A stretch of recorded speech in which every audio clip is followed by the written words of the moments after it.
चलो, shall we start.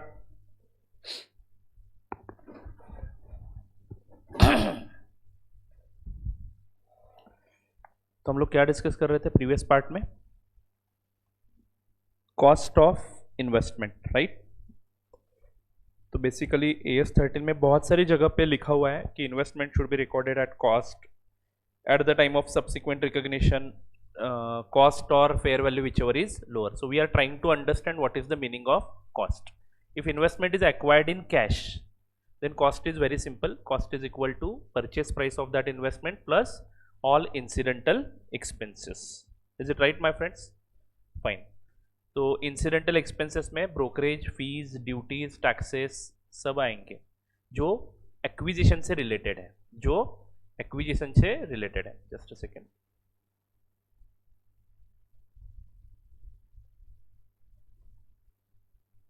Fine,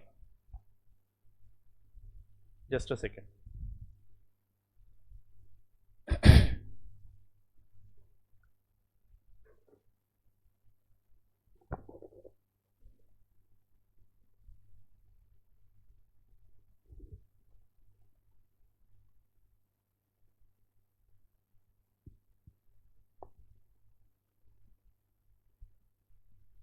दो minute, projector शुरू होने दो, बस शुरू करता हूँ।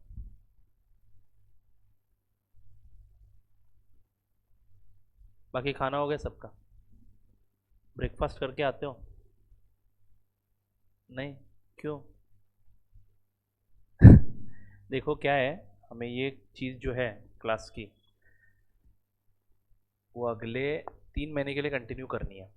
ओके, इसमें हमें हेल्दी रहना बहुत ही ज़रूरी है, तो इस चीज़ का ख्याल रखना। मस्त खाना पीना है। 45 मिनट्स का ब्रेक होता है अपना। खाना खाने के लिए हार्डली 15 मिनट्स लगते हैं हमें। कितने? 15 minutes.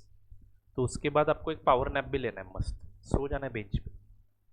Rather than scrolling on your mobile, एक काम करो, मस्त पावर नैप ले लो।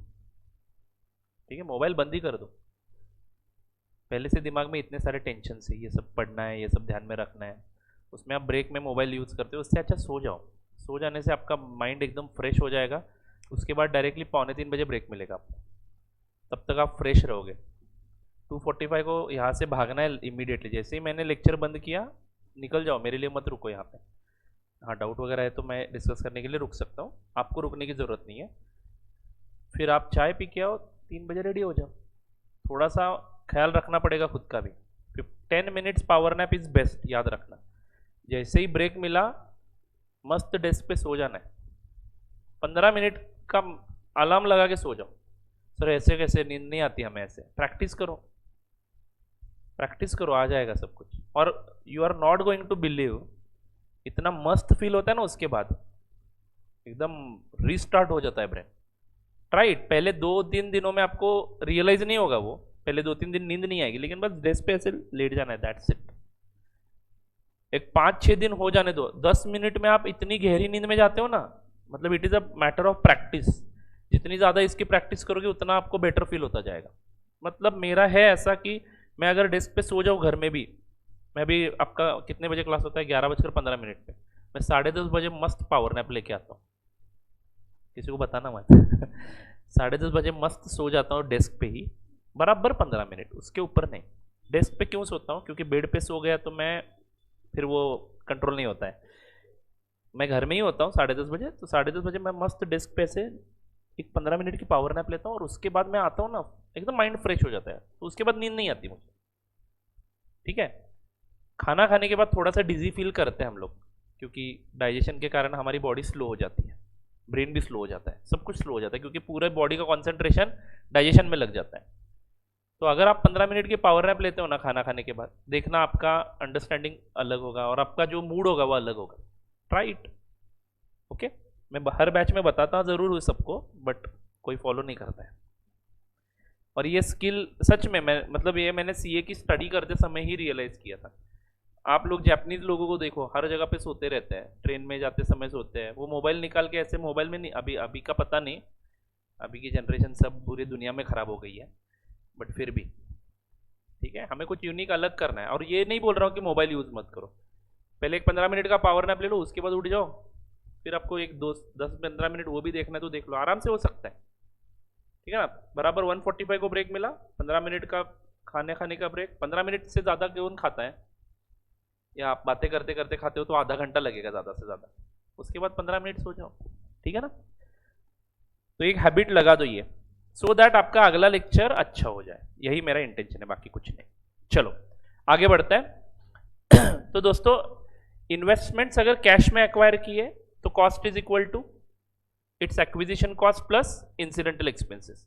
बट अगर इन्वेस्टमेंट्स हमने एक्वायर किए बाय इशूइंग सम शेयर्स और other securities, in that case मैंने आपको एक एग्जांपल के माध्यम से बताया कि जो शेयर्स मैंने एक्वायर किए उसके फेयर वैल्यू को मैं कॉस्ट मानूं, या जो शेयर्स मैंने उनको दिए उसके फेयर वैल्यू को कॉस्ट मानूं, या शेयर जो मैंने दिए उसके फेस वैल्यू को कॉस्ट मानूं, या उनके जो शेयर्स मेरे पास आए उसके फेस वैल्यू को कॉस्ट मानूं।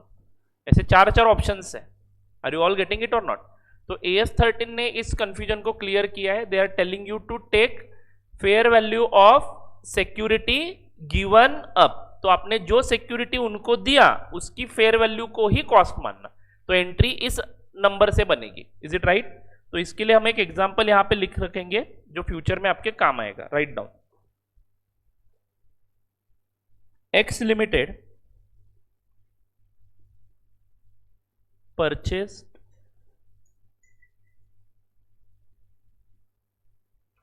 9% debentures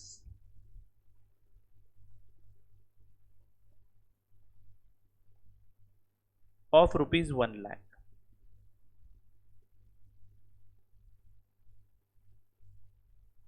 of Reliance Limited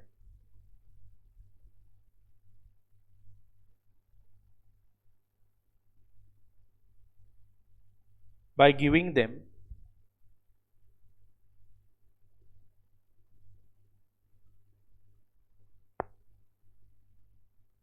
own shares, by giving them their own shares of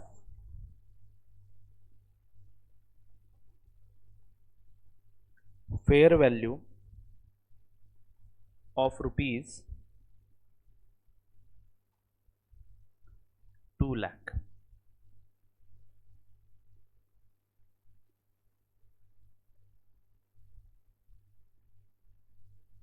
तो दोस्तों क्वेश्चन को समझ लो। X limited purchase 9% debentures of rupees 1 lakh. तो दोस्तों हमने जो डिबेंचर्स खरीदे हैं उसकी कीमत कितने रुपयों की है? 1 लाख रुपयों के डिबेंचर्स है। बट उनको हमने बदले में क्या दिया है? हमारे कंपनी के शेयर्स, जिसकी फेस वैल्यू कितनी है? 2 लाख रुपए। तो सवाल यह है कि मैं 1 लाख रुपए से इन्वेस्टमेंट अकाउंट को डेबिट करूं या 2 लाख से? एज पर AS13 क्या करना है? फेयर वैल्यू ऑफ शेयर्स या फिर सिक्योरिटी गिवन अप। तो दोस्तों एंट्री क्या होगी बताइए? Investment in debentures account debit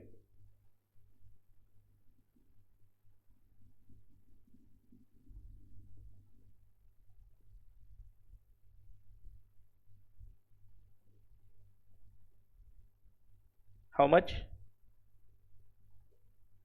2 lakh to equity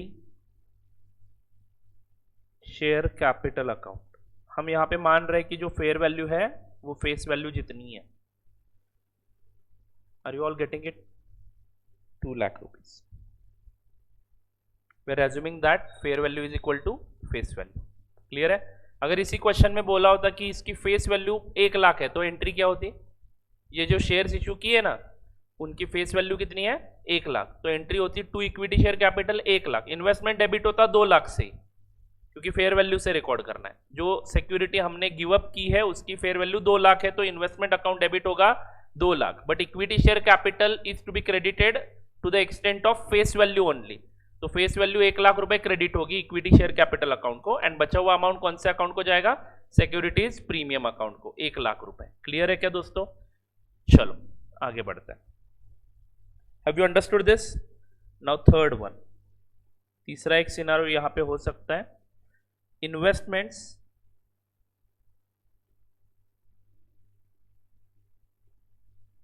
acquired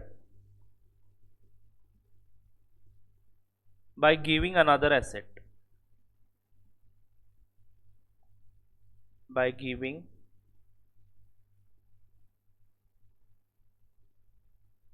another asset.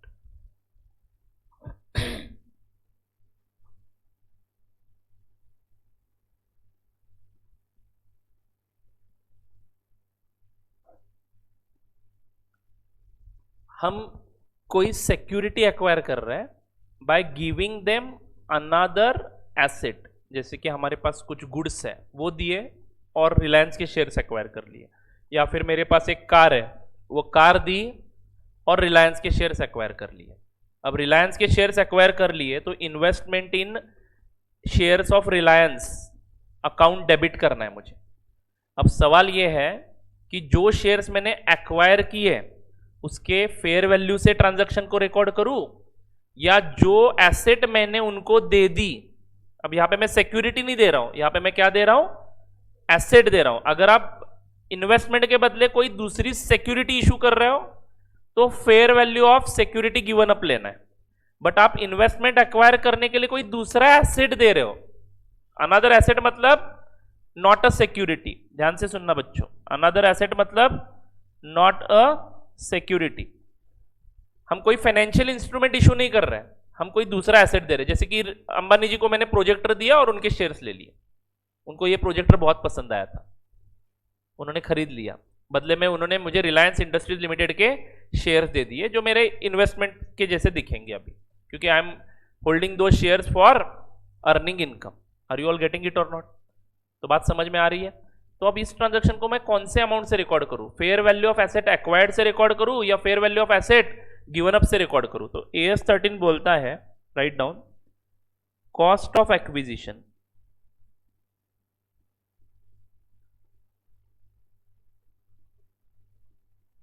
is equal to fair value of asset, wait, fair value of asset given up or fair value of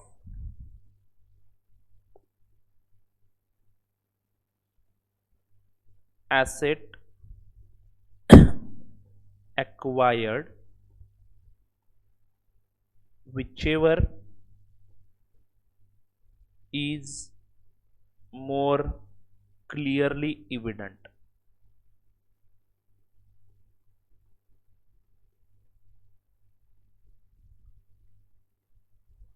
Whichever is more clearly evident.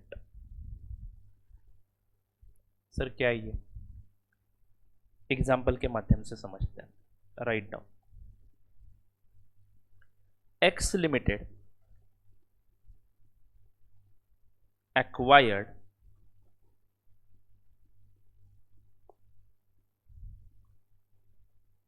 $10,000 equity shares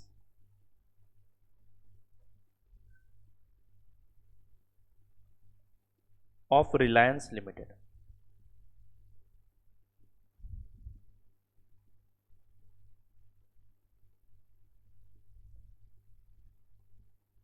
by giving them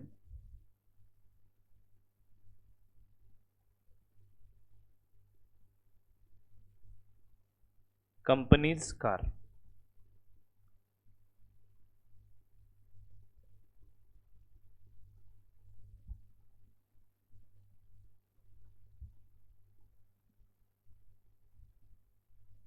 next line पे लिखना, fair value of shares on BSE। BSE मतलब Bombay stock exchange, 20 lakhs,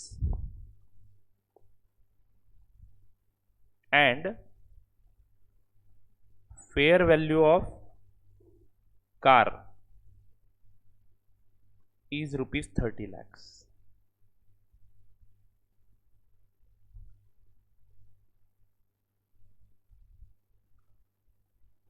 तो दोस्तों again I am telling you this, confusion क्या है, 30 लाख रुपए से investment को डेबिट करूं या 20 लाख से करूं? तो AS13 क्या बोलता है, fair value of asset given up और fair value of asset acquired. जो एसेट मैंने गिवन अप किया है वो क्या है, कार, उसकी फेयर वैल्यू कितनी है 30 लाख, और जो एसेट मैंने एक्वायर किया है यानी इन्वेस्टमेंट, उसकी फेयर वैल्यू कितनी है 20 लाख। आपको जो क्लियरली इविडेंट लगता है वो वाली वैल्यू ले लो, यानी यहां पे डिसीजन किसके हाथ में दिया है, आपके हाथ में दिया है। तो which one is more clearly evident out of this two? Shares की वैल्यू ज्यादा इविडेंट है, क्योंकि कार की वैल्यू हर मैकेनिक के पास चले जाओ अलग अलग आएगी, बट शेयर्स की वैल्यू उस दिन की एक ही नंबर आएगा। Are you all getting it और नॉट? तो ये क्लियरली इविडेंट मतलब कौन सी ज्यादा करेक्ट लगती है आपको, कौन सी वैल्यू ज्यादा करेक्ट लगती है। कार की वैल्यू आप यहां से किसी दूसरे मैकेनिक के पास जाओ, मेजर वेरिएशन आपको दिखाई देगा। मान लो ये 30 लाख रुपए मर्सिडीज बेंज है, मान लो किसी मैकेनिक को जाके दिखाते हो, भैया ये कार बेचना चाहता हूं कितने में जाएगी, वो बोलेगा 30 लाख रुपए में। किसी दूसरे मैकेनिक के पास जाते हो तो वो बोलेगा 10 लाख में, बराबर है ना। तो ये जजमेंट चेंज हो सकता है, लेकिन रिलायंस के शेयर का जो स्टॉक एक्सचेंज पे लिस्टेड है, रिलायंस क्यों बोला मैंने, हाँ एक्स लिमिटेड, बराबर है ना, रिलायंस के ही शेयर एक्वायर किए, तो रिलायंस का शेयर BSE पे एक ही वैल्यू पे ट्रेड होता है। तो which one is more clearly evident, shares value is more clearly evident. तो 20 लाख रुपए से ट्रांजैक्शन को रिकॉर्ड करेंगे, तो लिखेंगे बच्चों, transaction will be recorded at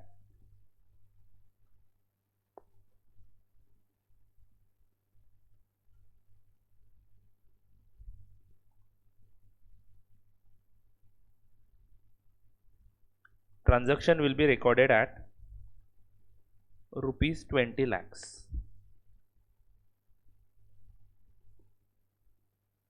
as fair value of shares is more clearly evident, as fair value of shares is more clearly evident। क्या ये कंसेप्ट भी क्लियर हो गया? तो आप शेयर्स कैसे भी खरीदो, अभी इससे ज्यादा और कोई सिचुएशन नहीं आ सकती। सर शेयर्स फ्री में लिए तो बेटा एंट्री नहीं होगी बुक्स में, क्या एंट्री करोगे, आप तो कुछ दे ही नहीं रहे हो, बराबर है ना। हम अकाउंटिंग कौन सी चीज का करते हैं, बिजनेस ट्रांजैक्शन का करते हैं। शेयर्स फ्री में मिले तो हम कैसे अकाउंटिंग कर सकते हैं? बोनस शेयर का अकाउंटिंग वगैरह बाद में देखेंगे, बस नंबर ऑफ शेयर्स बढ़ जाएंगे आपके पास, जिसके कारण आपका एवरेज कॉस्ट कम हो जाएगा शेयर्स का, दैट्स इट, बाकी कुछ नहीं हो सकता है। शेयर्स फ्री ऑफ कॉस्ट मिल जाते हैं तो कोई एंट्री करने की जरूरत नहीं है, ठीक है। तो ये सारी बातें हम लोग आगे एग्जाम्पल्स के माध्यम से भी समझेंगे। ये जो अभी हमने कंसेप्ट पढ़ा, ये प्रैक्टिकल पॉइंट ऑफ व्यू से ज़्यादा इंपॉर्टेंट नहीं है, बट अकाउंटिंग स्टैंडर्ड के जो थियोरेटिकल क्वेश्चन आते हैं उसके पॉइंट ऑफ व्यू से ये इंपॉर्टेंट है। MCQ क्वेश्चन इसके ऊपर बन सकते हैं। मैंने जानबूझ के आपको हर कंसेप्ट के नीचे एक एक एग्जाम्पल लिख के दिया है, जो आपको फ्यूचर में कंसेप्ट समझने के लिए मदद करेगा, क्योंकि ये लाइन पढ़ के आपको कुछ समझेगा नहीं, एग्जाम्पल पढ़ने के बाद मस्त क्लियर हो जाएगा। तो मैं बहुत सारी चीजें लिखवाता जरूर हूं, बस उसका फायदा बाद में आपको होता है, याद रखना। और लिखने का रीजन मैंने बता दिया आपको, दो चीजें, दोनों ऑब्जेक्टिव हमारे यहाँ पे हासिल हो जाते हैं। कौन से? आपको नींद भी नहीं आती, एज वेल एज कंसेप्ट ज्यादा अच्छे से समझ में आते हैं, और फ्यूचर में आपको ये मदद करेगा। तो आपकी बुक अच्छे से कंप्लीट करने पे आप फोकस रखो, ठीक है ना, क्योंकि फ्यूचर में आपके साथ रहने वाली है सिर्फ आपकी बुक, क्लियर है, जो आपको बाद में मदद करेगी। चलो आगे बढ़ते हैं।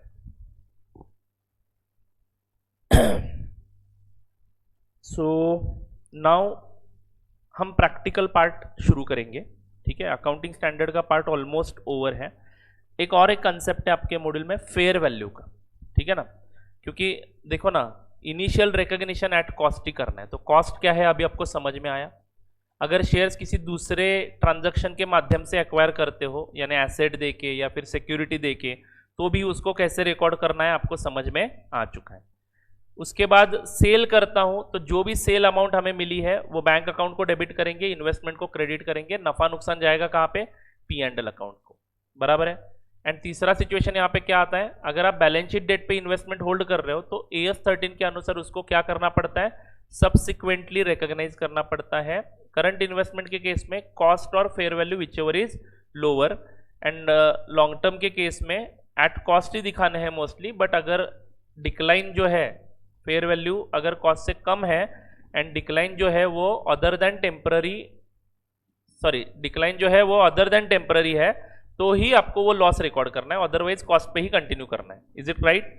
हाँ, बट यहाँ पे फेयर वैल्यू टर्म बार बार यूज हुआ है, तो you should understand what is fair value. ये चीज हमने ऑलरेडी डिस्कस की थी, मैं यहाँ पे पढ़ के दिखाता हूँ। Fair value is the amount for which an asset could be exchanged between a knowledgeable willing buyer and knowledgeable willing seller in an arm's length transaction। arm's length transaction समझ में आया आपको? फेयर ट्रांजैक्शन, आर्म्स लेंथ का अर्थ क्या है, fair, यानी किसी भी प्रकार का कोई भी इन्फ्लुएंस नहीं होना चाहिए। Are you all getting it? समझ में आ रही है बात? किसी भी प्रकार का, मैं गन पॉइंट ट्रांजैक्शन बोलता रहता हूं, कभी कभार हम कुछ ऐसे ट्रांजैक्शन कर बैठते हैं जो हमें पता होता है कि लॉस हो रहा है यहाँ पे, फिर भी हम कर बैठते हैं, तो वो इन्फ्लुएंस के कारण होता है। मान लो मुझे कोई एक लड़की पसंद है, उसने बोला मुझे आईफोन बेचना है लेकिन मुझे 50,000 रुपये ही चाहिए, आईफोन की कीमत तो 10,000 ही है, बट वो लड़की मुझे अच्छी लगती है इसलिए मैंने क्या किया, वो आईफोन 50,000 में खरीद लिया, तो क्या फेयर वैल्यू 50,000 हो जाएगा? Answer is no. यहाँ पे knowledgeable willing buyer, knowledgeable willing seller and arms length transaction होना चाहिए। आर्म्स लेंथ ट्रांजैक्शन मतलब किसी भी प्रकार का इन्फ्लुएंस नहीं होना चाहिए। Are you all getting it और नॉट? मतलब सामने बैठ के इतना ही डिस्टेंस, आर्म्स लेंथ, मैं पैसे देने के लिए रेडी हूं, गुड्स लेने के लिए वो बायर रेडी है, ठीक है।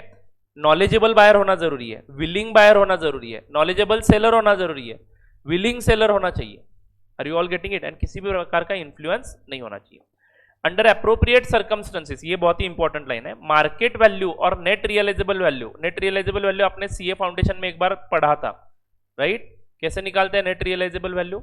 Selling price of goods minus expenses to incur, expenses to be incur to make sales possible, ऐसा कुछ खर्चा वगैरह करना पड़ता है, तो वो बस सेल का खर्चा माइनस करना होता है, ठीक है। तो mostly market value provides evidence of a fair value, यानी इनडायरेक्टली बताना क्या चाहते हैं ये लोग कि मार्केट वैल्यू ही फेयर वैल्यू होता है, बट कुछ कुछ सर्कमस्टेंसेस मैंने बता दिए जहां पे फेयर वैल्यू अलग भी हो सकता है। पैनिक नहीं होना है, आपको दोनों दिए तो आपको कौन सा वैल्यू लेना है, एएस 13 के अनुसार फेयर वैल्यू लेना है, इतना आपको ध्यान में रखना है, चलेगा? फाइन। यहां से आगे जो है, मतलब अभी तक हमने क्या पढ़ा, एएस 13 के कुछ प्रोविजंस पढ़े, कुछ अभी भी बाकी है, शेयर से रिलेटेड कुछ अभी भी बाकी है, बट अभी बीच में ही हम लोग कहां पे जा रहे हैं, प्रैक्टिकल चैप्टर की तरफ जा रहे हैं। ओके, अभी हम कुछ क्वेश्चन सॉल्व करेंगे। सर लगभग 1 दिन और 1.5 दिन हो गया, अकाउंट्स का एक भी क्वेश्चन सॉल्व नहीं किया है, कब से आए हैं सब लोग थेरी बके जा रहे हो, कुछ है कि नहीं प्रैक्टिकल सॉल्व वगैरह करने के लिए? तो यस, अभी हम शुरू करेंगे, एक हाथ क्वेश्चन लेंगे और उसको सॉल्व करेंगे on the basis of knowledge acquired in the previous 2 lectures, ठीक है ना? फाइन, चलो write down.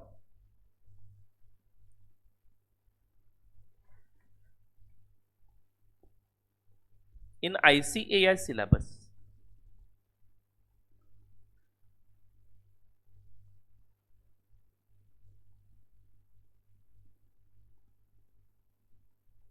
in ICAI syllabus, all questions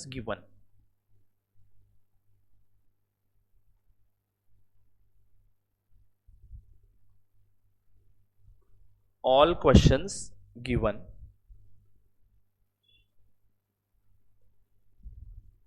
can be classified,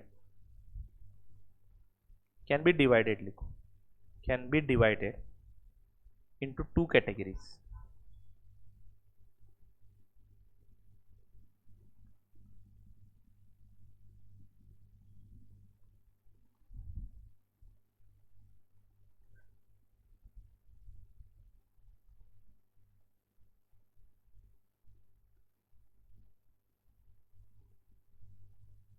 Fixed income bearing security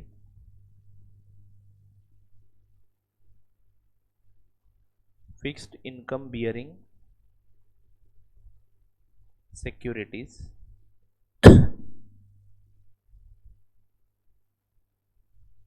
and दूसरी कैटेगरी है वेरिएबल इनकम बियरिंग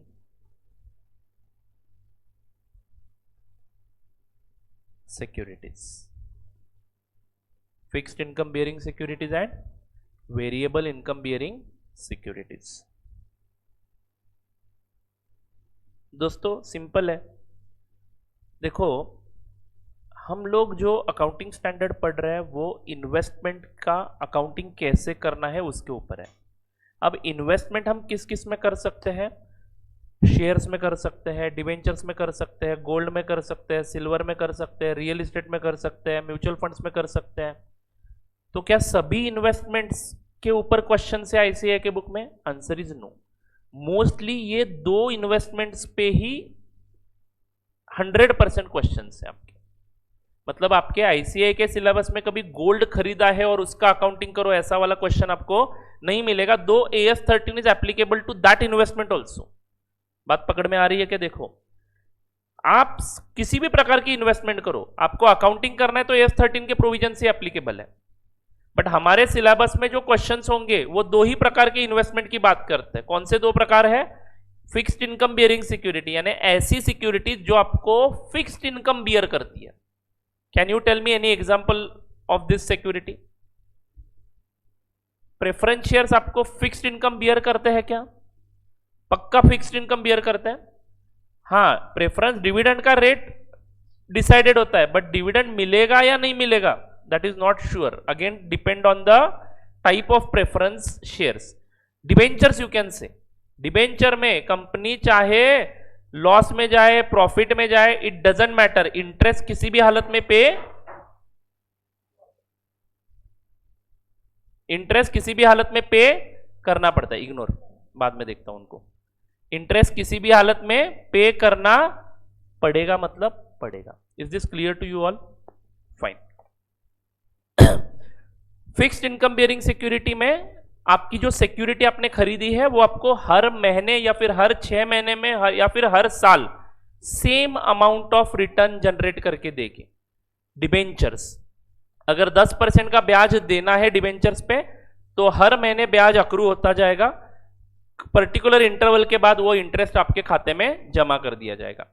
कंपनी फायदे में हो loss में हो doesn't matter. But variable income bearing securities का एग्जांपल अगर मैं देना चाहूं तो बस एक ही चीज बोल सकता हूं, क्या? शेयर्स, जिसमें कोई गारंटी नहीं है रिटर्न की. ठीक है ना? तो इनकम जैसे बियर होता है उसके हिसाब से इन्होंने कैटेगरीज की है. तो हमें पहले क्वेश्चंस देखने हैं फिक्स्ड इनकम बेयरिंग सिक्योरिटीज के, and variable income bearing securities को अलग से पढ़ना है क्योंकि इन दोनों का नेचर टोटली अलग अलग है. तो इसके अकाउंटिंग में भी बहुत सारे आपको नए नए मैटर सीखने को मिलेंगे. चलो write down fixed income bearing securities के example. Debentures, bonds etcetera. FD भी लिख सकते हो. फिक्स डिपॉजिट में इन्वेस्टमेंट किया तो that will be again categorised as fixed income bearing security.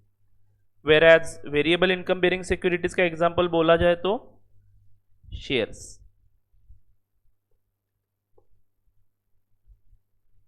ठीक है, फाइन. तो हमें पहले कौन से एग्जांपल्स देखने हैं? डिबेंचर्स के. ठीक है, तो write down next title accounting of fixed income bearing securities. यहां से हमारा प्रैक्टिकल चैप्टर शुरू हो रहा है.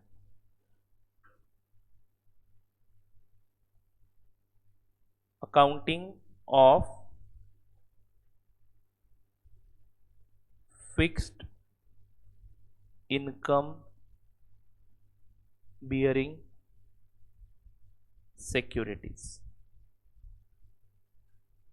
यानी किसका अकाउंटिंग करेंगे हम लोग? इन्वेस्टमेंट इन डिबेंचर्स का अकाउंटिंग. किसका अकाउंटिंग करेंगे?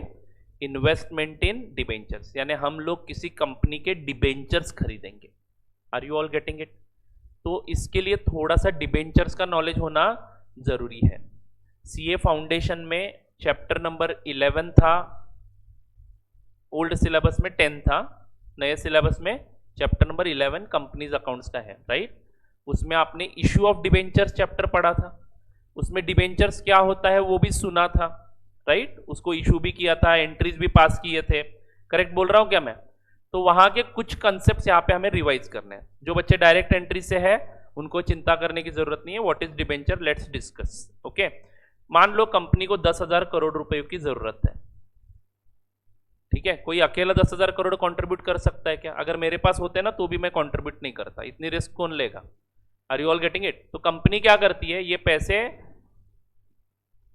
जमा करने के लिए उनके पास दो ऑप्शन है, एक तो शेयर्स इशू कर सकती है कंपनी, नहीं तो डिबेंचर्स इशू कर सकती है। शेयर्स हो या डिबेंचर्स, मैकेनिज्म सेम है, बस उसका जो रिटर्न देने का तरीका है वो थोड़ा सा अलग है, टर्म्स एंड कंडीशंस अलग है, बराबर है ना। शेयर्स मतलब क्या होता है, डिबेंचर्स मतलब क्या होता है, दोनों सेम टू सेम कंसेप्ट है, बस टर्म्स एंड कंडीशंस अलग अलग है, राइट। तो कंपनी क्या करती है, इस 10,000 करोड़ को टुकड़े में बांट देती है। जैसे कि एक डिबेंचर फेस वैल्यू का रखेंगे 100 रुपए का, मतलब एक यूनिट हम 100 रुपए का बनाएंगे और किसको इशू करेंगे, पब्लिक को।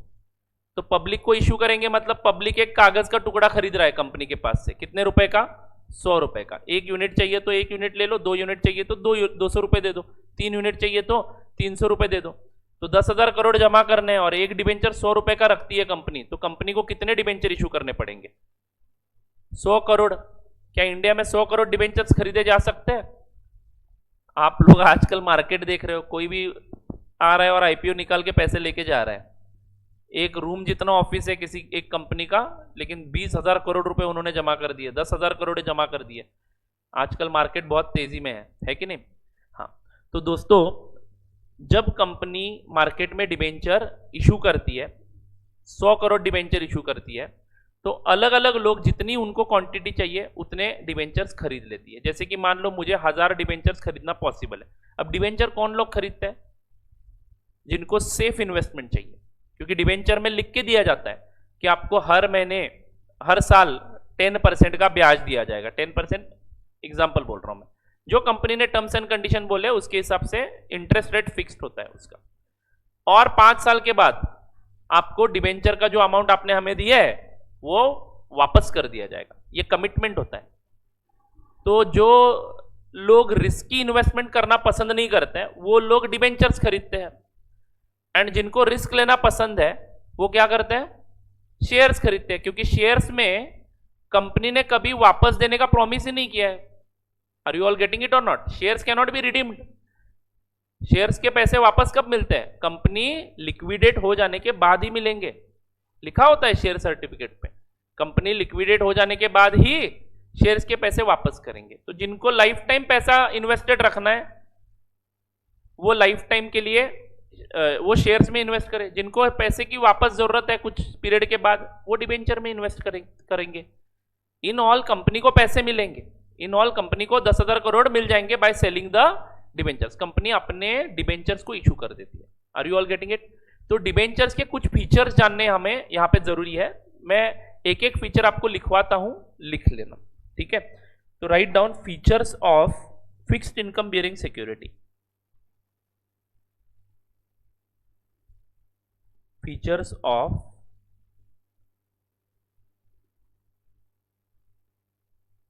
फिक्स्ड इनकम बियरिंग सिक्योरिटीज, ये समझना बहुत ही जरूरी है दोस्तों। Number 1,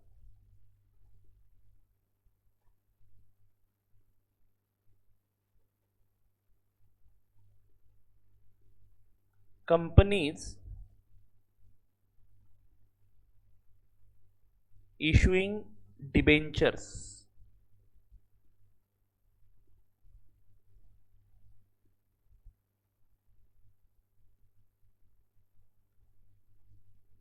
pays interest. Companies issuing debentures pays interest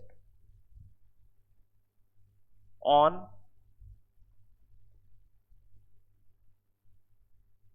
face value only. Companies issuing debentures pays interest on face value only. अब ये क्या चक्कर है दोस्तों?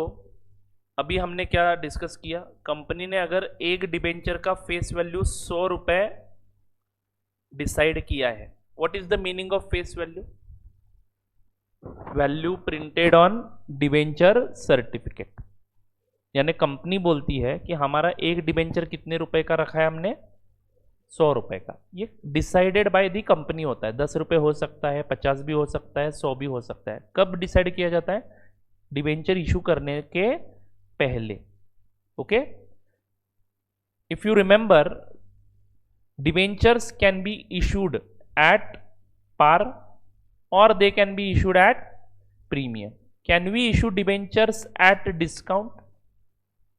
Yes, shares cannot be issued at discount, debentures can be issued at discount.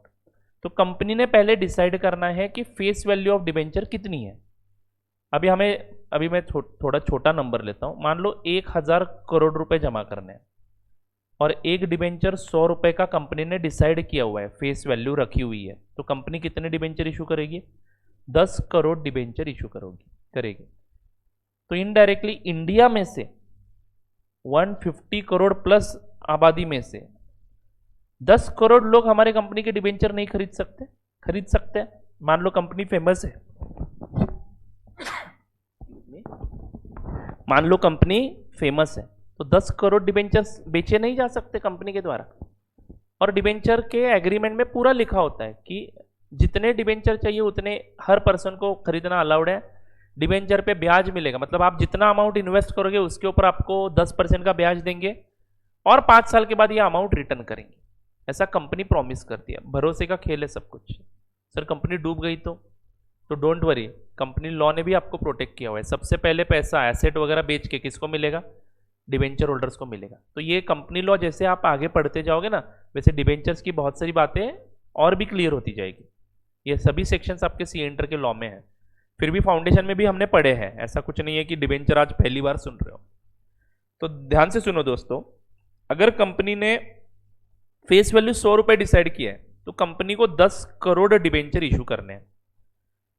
अब मान लो सिर्फ 10 crore debentures, यहां पे कंपनी बहुत फेमस है और ब्याज इंटरेस्ट रेट हम 12% दे रहे हैं। कितना दे रहे हैं? 12%। आज एफडी पे कितना इंटरेस्ट मिलता है? 6%, 7%, ज्यादा से ज्यादा 8%। 8% कहीं पे मिल रहा है तो मुझे बोल दो, मैं एफडी करने के लिए तैयार हूं। ठीक है ना? तो ज्यादा से ज्यादा पतसंस्था सांगू नका प्लीज पैसे वापस आने चाहिए। ओके, हाँ तो दोस्तों 8% जहां पे बैंक इंटरेस्ट दे रही है, वहां पे ये कंपनी कितना इंटरेस्ट दे रही है? 12%। आप सभी लोगों के पास पैसा पड़ा हुआ है मान लो, तो आप कहां पे इन्वेस्ट करोगे? डिबेंचर्स में। सर लेकिन पैसे डूब गए तो?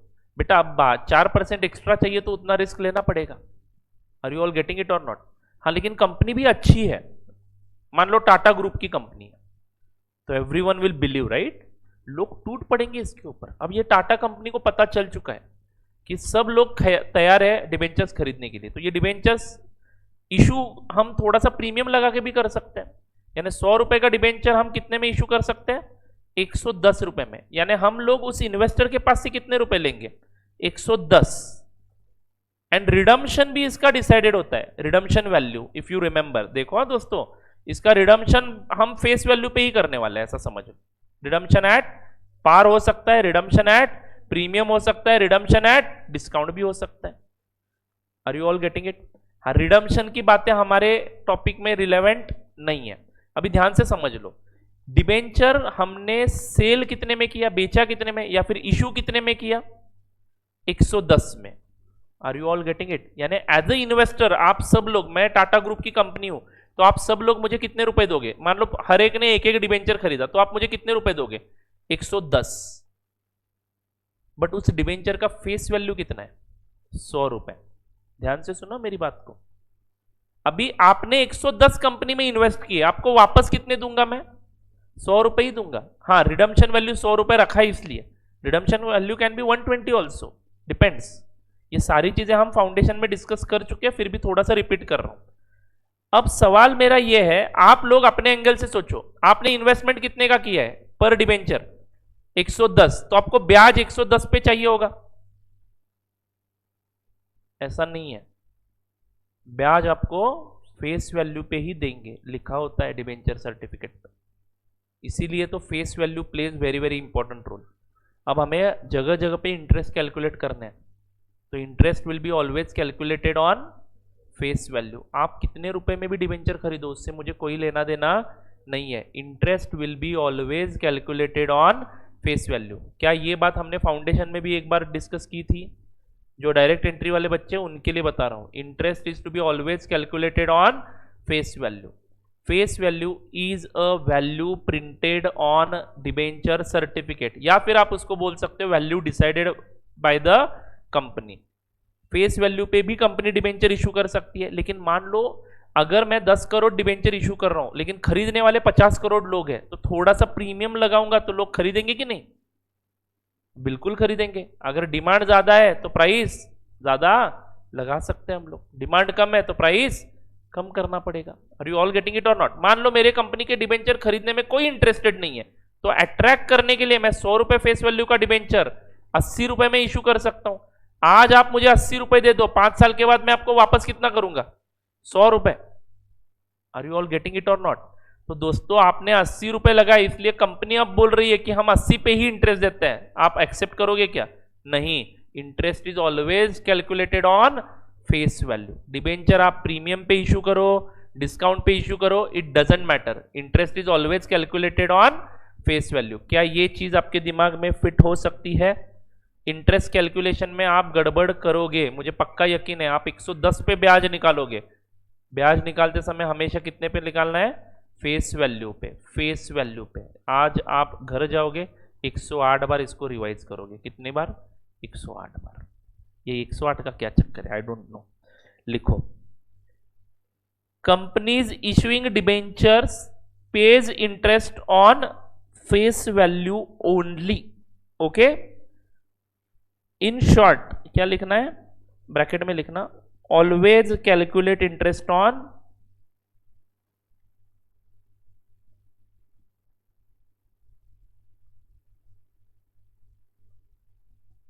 Face value. Always calculate interest on face value.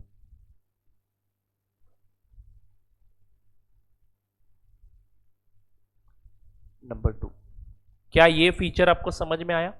यानी कंपनी हमेशा इंटरेस्ट किसको देगी, किसके ऊपर देगी? फेस वैल्यू पे। अभी मान लो आप सभी लोगों ने डिबेंचर्स खरीद लिए,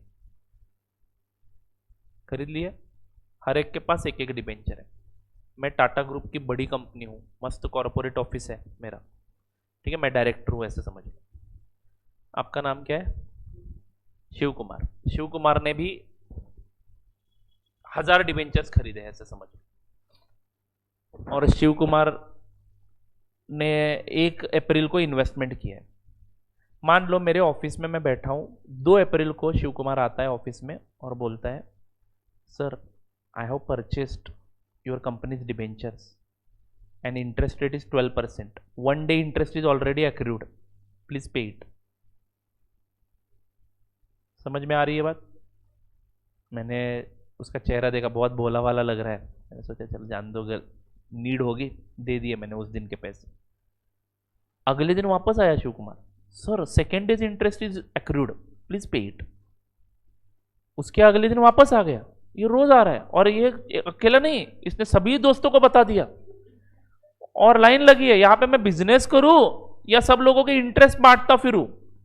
हाँ, देना है interest, I can understand. Interest will be accrued every day, please understand my friends, interest will be accrued every day, but should I पे इट एवरी डे? मैं हर रोज, अब बैंक में भी एफडी करो ना और जाओ रोज इंटरेस्ट मांगने। आज पैसा रखा तो अगले दिन 1 दिन का इंटरेस्ट एक्रू हो ही गया ना। 1 दिन का ब्याज, आप 1 दिन का पैसा आपके पास बैंक के पास पड़ा है, मतलब 1 दिन का ब्याज उनको देना पड़ेगा।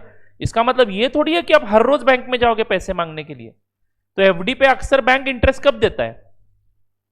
एफडी का टेन्योर खत्म होने के बाद ही मुंह दिखाओ, ऐसे पहले से लिखा होता है। पैसे बीच बीच में नहीं, तो आपको अकाउंट में चाहिए तो 3 महीने में एक बार हम जमा कर देंगे, 6 महीने में एक बार जमा कर देंगे। कुछ कुछ रिटायर्ड पर्सन होते हैं, उनको पैसे खर्चने के लिए लगते हैं ना, तो वो लोग कौन सा प्लान यूज करते हैं, 3 महीने के बाद वो इंटरेस्ट सेविंग्स अकाउंट पे ट्रांसफर कर देते हैं। ऐसे ही यहां पे भी समझ लो, यहां पे ब्याज आपको हर दिन नहीं दिया जाएगा। Company already decides some dates as interest payment dates. जैसे कि मान लो 1 अप्रैल 22 को कंपनी ने डिबेंचर इशू किए मार्केट में। सब लोगों को कब मिले डिबेंचर्स, 1 अप्रैल 22 को। उसके पहले पैसे आपने हमें दिए, हमने आपको डिबेंचर इशू कर दिए 1 अप्रैल 22 को। कंपनी ने जब डिबेंचर इशू किए थे ना, तभी आपको बताया था कि interest will be paid after 6 months, after every 6 months. तो पहला इंटरेस्ट कब मिलेगा आपको, 30 सितंबर को, 30 सितंबर 22 को। और इंटरेस्ट कहां से कहां तक का मिलेगा, 1 अप्रैल से 30 सितंबर तक का। Are you all getting it और नॉट? पहले डिवेंचर का नेचर समझ लो, फिर अकाउंटिंग समझेंगे। Are you all getting it और नॉट? समझ में आ रहा है दोस्तों? आप सभी लोगों को इंटरेस्ट कब मिलेगा, 30 सितंबर को। आपको आने की जरूरत नहीं है, आपके सारे बैंक डिटेल्स हमारे पास होंगे, आपके खाते में इंटरेस्ट डायरेक्टली डिपॉजिट कर दिया जाएगा। क्लियर है क्या दोस्तों? फिर अगला इंटरेस्ट कब मिलेगा, 30 सितंबर के बाद 6 महीने कब खत्म होता है, 31 मार्च 23 को। 31 मार्च 23 को इंटरेस्ट कहां से कहां तक का मिलेगा, लास्ट कहां तक का पे किया था, 30 सितंबर तक का। तो 1 अक्टूबर से 31 मार्च तक जो भी इंटरेस्ट एक्रू होगा 6 महीने का, वो आपको कब पे किया जाएगा, 31 मार्च को। उसके बाद वापस इंटरेस्ट कब पे कर दिया जाएगा, 30 सितंबर 23 को, फिर 31 मार्च 24 को। ये हर 6 महीने के बाद कंपनी इंटरेस्ट पे करती रहती है। सर 6 महीने ही क्यों होता है, मुझे नहीं पता। कुछ कुछ कंपनियां क्वार्टरली इंटरेस्ट पे करती होगी, कुछ कुछ कंपनियां मंथली इंटरेस्ट पे करती होगी। Depends on the terms of the issue.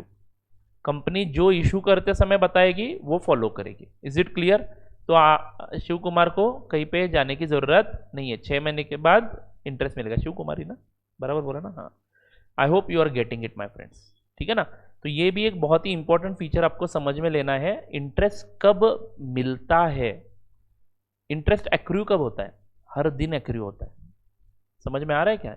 ये बहुत ही इंपॉर्टेंट कंसेप्ट डिस्कस कर रहा हूँ, आगे जाके इसके हिसाब से आपको एक नया कंसेप्ट पढ़ना है। ये पॉइंट जितना जल्दी हो सके उतना समझ लो, ठीक है ना? इंटरेस्ट एक्रू हर दिन होता है। ये अरे सिंपल है ना बच्चों, आपने 1 अप्रैल 22 को कंपनी को पैसे दिए, तो ब्याज कब से शुरू होगा, 1 अप्रैल 22 से शुरू होगा। 1 अप्रैल 22 का ब्याज मुझे आपको मिलना चाहिए। बोलो हाँ या ना? उसमें भी ये इंपॉर्टेंट है कि 1 अप्रैल को आप सुबह पैसे दे रहे हो या शाम को दे रहे हो। इतना डिटेल में नहीं जाएंगे। मोस्टली अगर कंपनी 1 अप्रैल को इशू कर रही है तो पैसे उन्होंने कब लिए होंगे, उसके पहले ही कुछ दिन पहले लिए होंगे। आईपीओ वगैरह अप्लाई करते हो कि नहीं? शेयर डिमैट अकाउंट नहीं है आपका, ओपन इट। 20 रुपए का शेयर है यस बैंक, आज 19 रुपए में मिल रहा है, खरीद लो। 20 रुपए में क्या आता है, गए ऐसे समझ लो। स्टारबक्स में कॉफी पीने वाले आप लोग, कितने शेयर्स आ जाएंगे स्टारबक्स वाले कॉफी में, कितने में मिलता है कॉफी, पता नहीं, गए नहीं हो कभी? अच्छा, कोई लेके भी नहीं गया? ओह नो, एनीवे मैं भी नहीं गया हूँ। एक बार गया था जापान में स्टारबक्स में, वो भी भाई ने पैसे पे कर दिए, मुझे कुछ देना ही नहीं पड़ा, फोकट में पे किया आया। एनीवे आगे बढ़ते हैं, लिखेंगे companies issuing debentures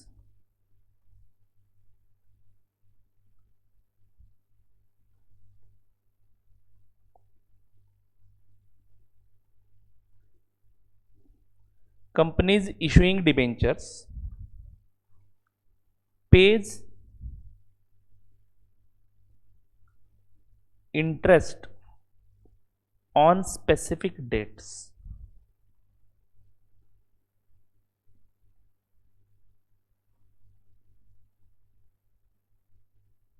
as decided by them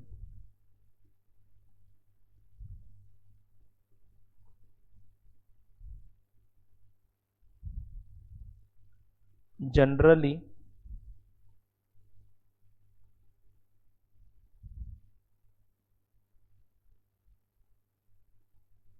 they pay interest 6 months, after every 6 months. Generally they pay interest after every 6 months. Okay, example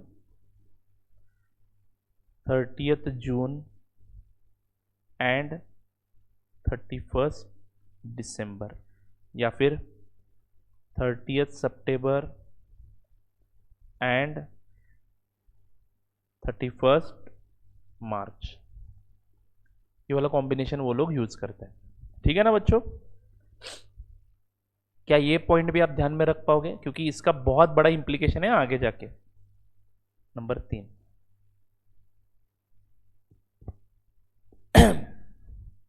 this interest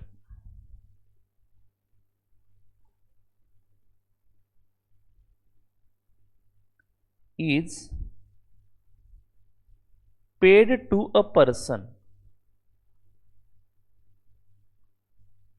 इसको जरा हाईलाइट करो दोस्तों, ये बहुत ही इंपॉर्टेंट पॉइंट है. This interest is paid to a person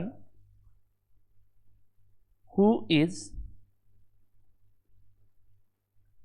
registered holder of a security.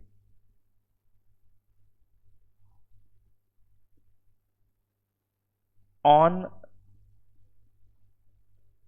interest payment date.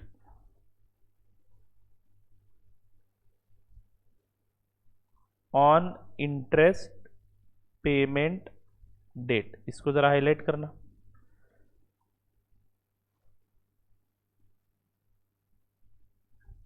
यार इसको क्या हुआ?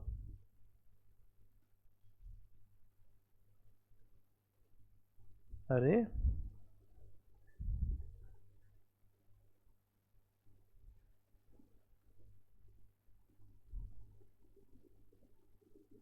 तो दोस्तों ध्यान से पढ़ना इस पॉइंट को. इंटरेस्ट किसको दिया जाएगा? उसी पर्सन को जो इंटरेस्ट पेमेंट डेट पे उस डिबेंचर का रजिस्टर्ड होल्डर है. इसके लिए हमें पहले मार्केट समझना पड़ेगा. क्या समझना पड़ेगा? मार्केट. शेयर्स के केस में या फिर डिबेंचर के केस में सेम थिंग है. मार्केट मतलब क्या? अब ये मार्केट क्या चक्कर होता है मैं समझाता हूं, 2 मिनट ध्यान देना. हमारे कंपनी ने कितने डिबेंचर इशू किए? 10 करोड़ ना, ऑफ ₹100 ईच. तो 1000 करोड़ जमा कर दिया. तो ये 10 करोड़ डिबेंचर्स मान लो आप यहां पे जो बैठे हुए लोग हैं उन्होंने खरीदे. ठीक है, तो मान लो या फिर ऐसे समझ लो कि 10 करोड़ डिबेंचर्स 100 लोगों ने खरीद लिए. कितने? 100 लोगों ने, 100 पर्सन्स. रामू शामू ऐसे कितने पर्सन? 100 पर्सन. समझ में आ रहा है क्या? हाँ, तो 10 करोड़, जरा करो ना कैलकुलेशन. हर पर्सन कितने डिबेंचर खरीदेगा? 10, 2, 2, 4, 2, 6, 7 डिवाइडेड बाय 100. हर व्यक्ति के पास कितने जाएंगे debentures? 10 lakh debentures every person के पास है. Do you all agree with this? अरे बोलो ना. आपके पास 10 लाख है, आपके पास 10 लाख है, आपके पास 10 लाख है, ऐसे सबके पास 10-10 लाख डिबेंचर्स है. आप सब लोगों ने पैसा किसको दिया? टाटा ग्रुप वाले कंपनी को दे दिया. समझ में आ रहा है? टाटा ग्रुप वाली कंपनी 1000 करोड़ लेके अपना अपना बिजनेस कर रही है. ये 1000 करोड़ कंपनी किस में इन्वेस्ट करेगी? उनके बिजनेस में इन्वेस्ट करेगी और बिजनेस को बड़ा करेगी और आपको आपका जो ब्याज प्रॉमिस्ड है वो दे देगी और 5 साल के बाद आपको आपका अमाउंट भी वापस कर दिया जाएगा. लोन लिया आपसे, आप बैंकर की तरह काम कर रहे हो यहाँ पे. आप बैंक बन गए in short. Are you all getting it और नॉट? हाँ. अभी मान लो शिव कुमार के पास भी कितने डिबेंचर्स है? 10 लाख डिबेंचर्स है. कितने में खरीदे थे? 100 रुपए के हिसाब से. मतलब उसने कितना पैसा लगाया यहाँ पे? 10 करोड़. बोलो बच्चों. 10 करोड़ रुपए लगा दिए शिव कुमार ने टाटा ग्रुप वाले कंपनी के डिबेंचर्स में। अभी शिव कुमार को थोड़ा सा प्रॉब्लम है, फाइनेंशियल प्रॉब्लम है, उसको पैसे की सख्त ज़रूरत है। मार्केट कैसे बना ये मैं समझा रहा हूँ। कंपनी के पास 1000 करोड़ पहुंच गए, कंपनी इसको वापस कब देगी? As promised after 5 years। तो क्या शिव कुमार अभी कंपनी में जाके पैसे मांग सकता है वापस? Answer is no. हाँ, उसमें एक कंसेप्ट है बाय द वे, बट अभी उसकी बात नहीं करूंगा, जान दो, कंफ्यूजन होगा। कंपनी के पास जाता है तो कंपनी भी वापस खरीद सकती है वगैरह वगैरह, वो बाद में देखते हैं, छोड़ दो उसको, भूल जाओ। शिव कुमार कंपनी में नहीं जा सकते, कंपनी ऐसी पॉलिसी नहीं रखती, डिवेंचर वगैरह वापस खरीदती नहीं है। और यू गेटिंग इट, 5 साल के बाद पैसे मिलेंगे। तो शिव कुमार को प्रॉब्लम ही है ना, 10 करोड़ उसके अटक गए। तो शिव कुमार क्या करता है, अपने दोस्त को पूछता है, मेरे पास टाटा ग्रुप के डिवेंचर्स है, मैं सालाना ब्याज कितना देते हैं? 12% का, 10 करोड़ रुपए के डिवेंचर्स है, तुम्हें चाहिए क्या? मेरे पास से खरीद लो। ये मार्केट बनाया शिव कुमार ने। Are you getting it? ऐसे मान लो आप सभी लोगों को पैसे की जरूरत पड़ती है, तो आप भी सभी लोग क्या करने के लिए जाओगे? अपने डिवेंचर्स किसी दूसरे को बेचने के लिए जाओगे। यही तो है market. Are you all getting it और नॉट? यही तो है मार्केट। मार्केट किन लोगों ने बनाया है? आप लोगों ने बनाया। आप लोगों ने वो टाटा कंपनी के डिवेंचर को कमोडिटी बना दिया, और आप वो कमोडिटी किसको बेच रहे हो? किसी थर्ड पार्टी को बेच रहे हो। इससे कंपनी को कोई पैसा का फायदा नहीं है, कंपनी को कोई नुकसान नहीं है। कंपनी का शेयर प्राइस ऊपर जाए, कंपनी का शेयर प्राइस नीचे जाए, कंपनी को कोई फायदा नहीं है। कंपनी को 1000 करोड़ मिले हैं, वो कंपनी यूज कर रही है, दैट्स इट। समझ में आ रहा है क्या?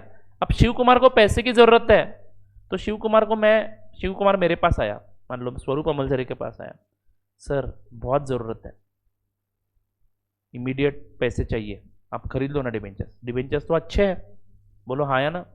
डिवेंचर्स तो अच्छे हैं, टाटा ग्रुप के हैं, 14% 12% का ब्याज भी मिल रहा है, I am ready to purchase it, मेरे पास पैसा है मान लो। लेकिन मैंने शिव कुमार के परिस्थिति का थोड़ा सा फायदा उठाना है, तो मैंने उसको बोला, बेटा मैं खरीद लूंगा, लेकिन मुझे ये 10 करोड़ के डिवेंचर्स तुम 8 करोड़ में बेचो तो ही मैं खरीदूंगा।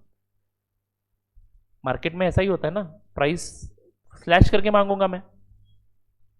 बट मान लो मैं भी तैयार हूं, स्वप्निल सर भी तैयार है, मोहित सर भी तैयार है खरीदने के लिए, तीनों के सामने आके नालायक बोल के गया, तो मैं बाद में शिव कुमार को फोन करूंगा। जैसे ही मीटिंग खत्म हुआ, शिव कुमार को फोन करूंगा, बेटा 10 करोड़ का है क्या?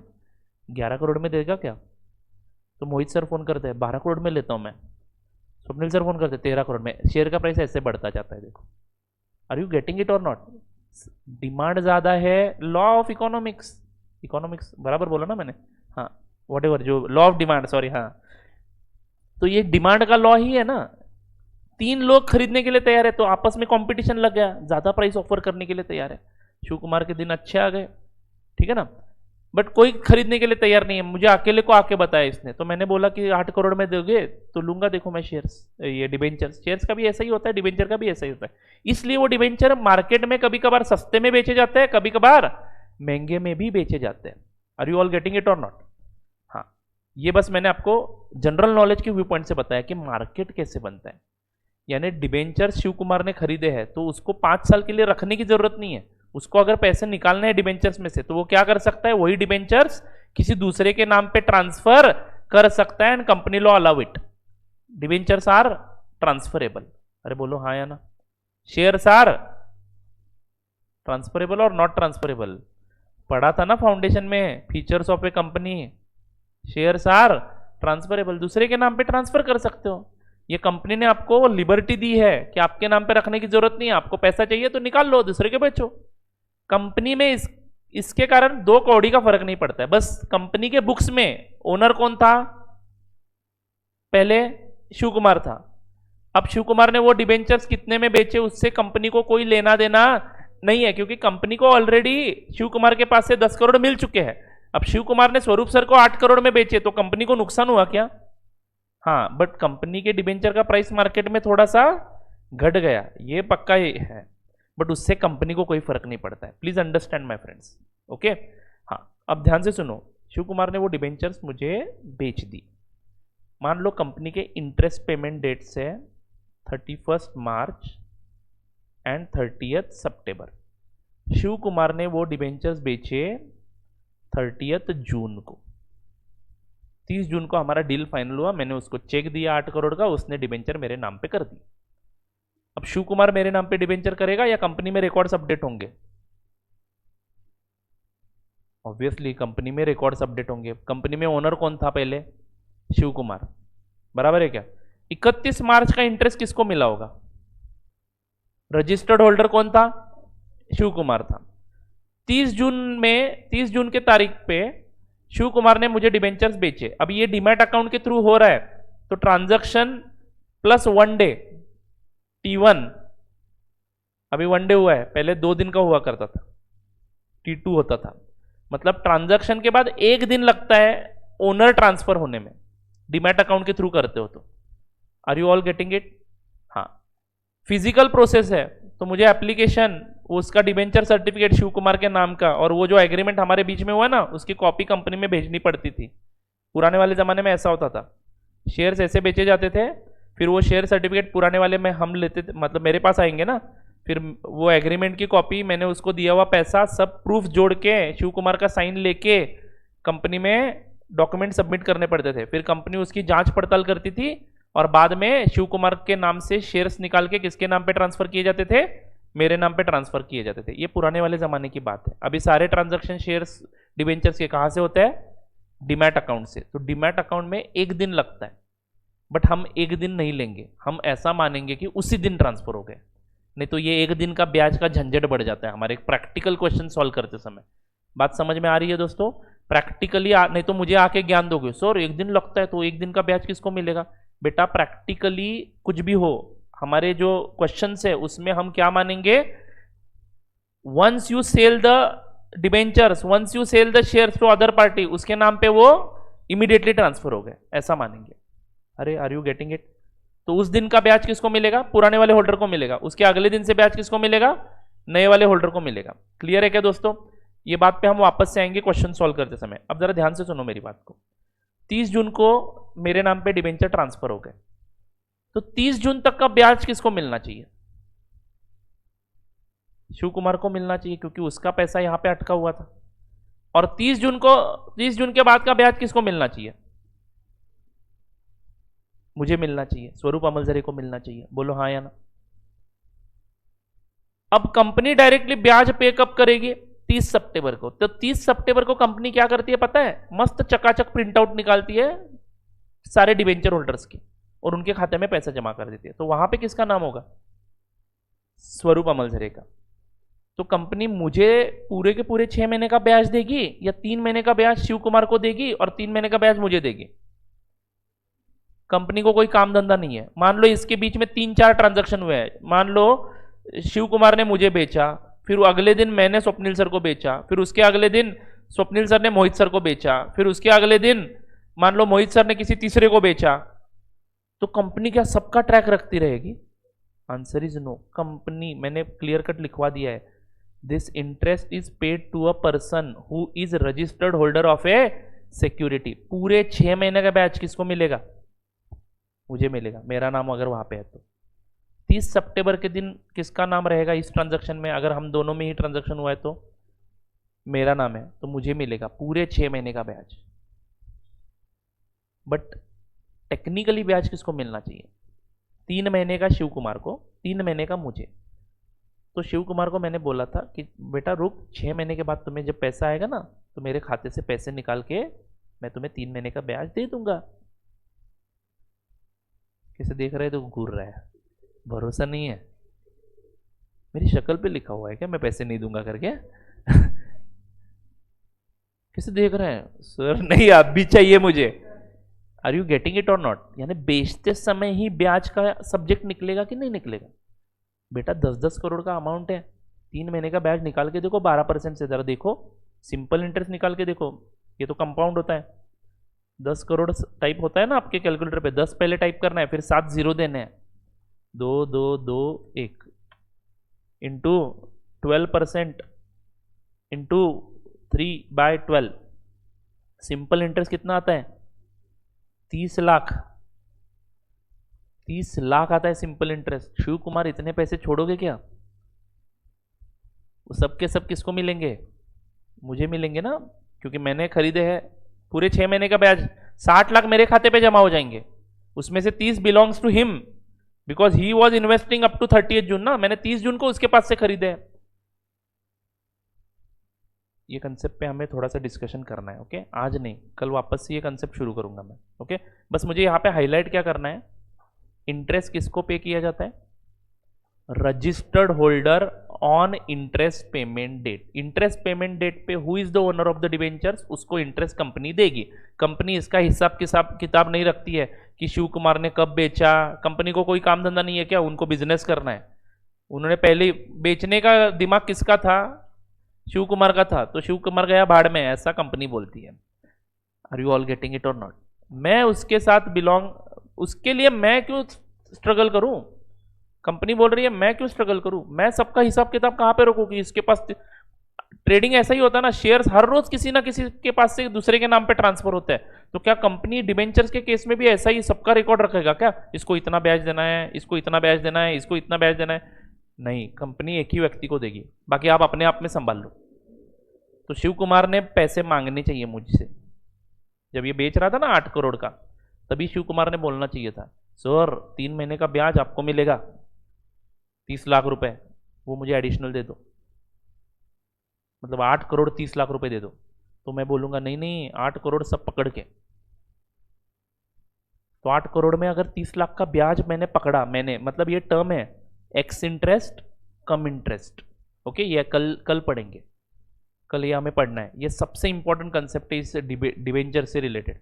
ये समझा तो दिस टॉपिक डिवेंचर वाला part is over for you, okay? इसके लिए समझना क्या जरूरी है, इंटरेस्ट मिलता किसको है, ये कंसेप्ट है। इंटरेस्ट किसको मिलता है? Registered holder of a security, okay? I hope आपको ये फीचर समझ में आ चुका है। कल इसके बारे में बात करेंगे, वापस से ये एग्जांपल हम लोग समझ लेंगे, ठीक है? अरे बोलो, वैसे भी अभी खत्म नहीं होगा कंसेप्ट, कल देखते हैं, अभी छोड़ नहीं रहा हूं, और एक फीचर पढ़ना है, रुको। अभी फिलहाल आपको ध्यान में क्या रखना है, इंटरेस्ट उसी व्यक्ति को दिया जाएगा जो उस डिबेंचर का रजिस्टर्ड होल्डर है। Number 4,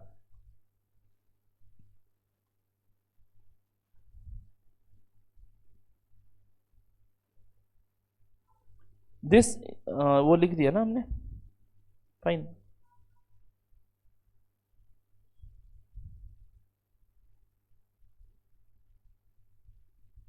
fine, now write down concept of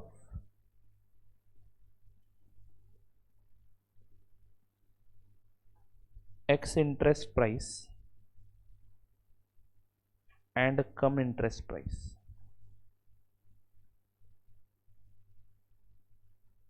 VVIMP concept है, थोड़ा सा मैंने ओपन अप किया ये कंसेप्ट को, बट फिर भी कल के लेक्चर में हम इसको अच्छे से पढ़ेंगे, ठीक है ना? Refer page number 3 of class notes, और कल हम प्रैक्टिकल क्वेश्चंस भी शुरू करेंगे, चलेगा? आज यहाँ पे रुक जाते हैं, ठीक है? कल के लेक्चर में इसको कंटिन्यू करेंगे, चलेगा क्या? Fine, refer page number 3 of class notes, ऐसा लिख के रखो बस। मैं इसके बारे में कुछ लिखवाऊंगा नहीं, क्योंकि सारी बातें मैंने यहाँ पे ऑलरेडी एग्जाम्पल के साथ दी है, तो वो नोट से पढ़ोगे आप लोग, ठीक है?